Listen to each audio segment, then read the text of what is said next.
I'm going to ask GPT to give me some code for the SG90. Here's an example of a mistake. Everyone should pay attention to this. Now let's start our program. You can clearly see the label S790 here. Micro Servo 9. But what about its rotation? It rotates very smoothly, not like what we described before. The rotation should stop at a specified position, then repeat the cycle. What I want is not this kind of continuous rotation, but for it to reach a certain angle and then return. Now let's pause it.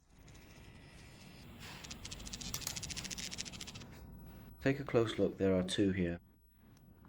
Both of them are labeled as SG90 modules underneath in yellow, but the one in my hand, I specifically bought a different one at the time. This one is 360 degrees. It rotates continuously without stopping. But for the door lock here, what I need is a 180 degree rotation. This SG90 can be set to move from point to point as you specify.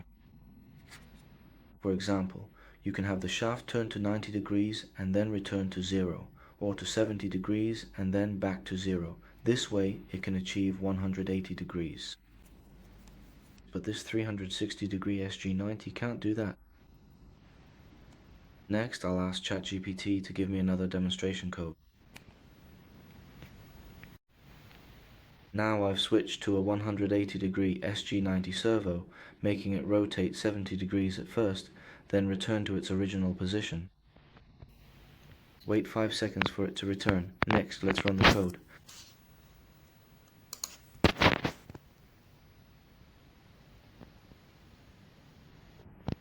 You can see it turns 70 degrees. Wait 5 seconds and it will return to its original position. Wait another 5 seconds. It turns 70 degrees again.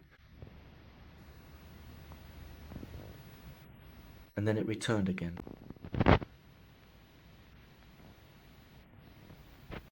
At this point, I'll turn it off.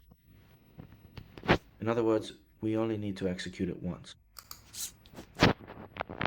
Now it's turned off. Execute it once to make it rotate 120 degrees, or however many degrees are needed to pull the ring over. After pulling it over, we open the door.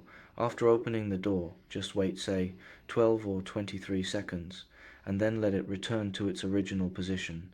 It doesn't need to keep spinning like before. Now I've set it so it won't move anymore.